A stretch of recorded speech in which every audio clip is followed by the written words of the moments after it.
الحمد لله الحمد لله حمدا كثيرا طيبا مباركا، والصلاة والسلام على من بعث إلى كافة الخلق بشيرا ونذيرا، وداعيا إلى الله بإذنه وسراجا منيرا. أعوذ بالله من الشيطان الرجيم. بسم الله الرحمن الرحيم. ونريد أن نمن على الذين استضعفوا في الأرض ونجعلهم أئمة ونجعلهم الوارثين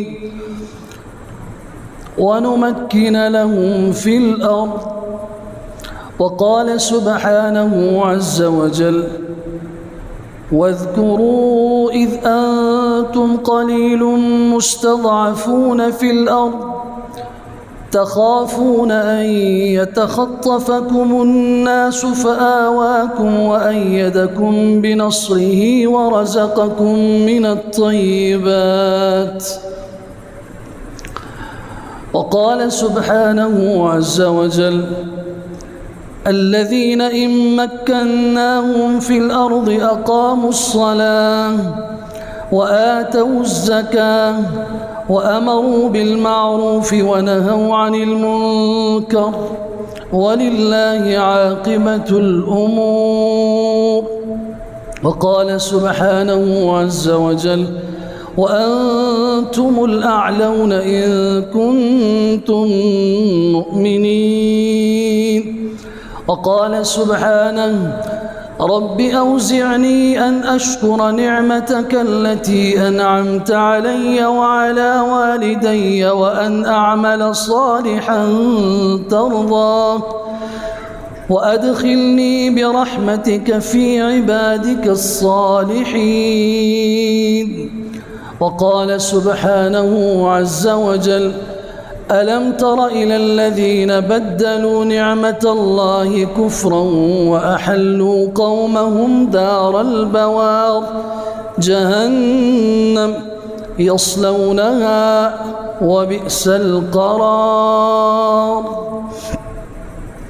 صدق الله مولانا العظيم وبلغنا رسوله النبي الكريم، ونحن على ذلك لمن الشاهدين والشاكرين، والحمد لله رب العالمين.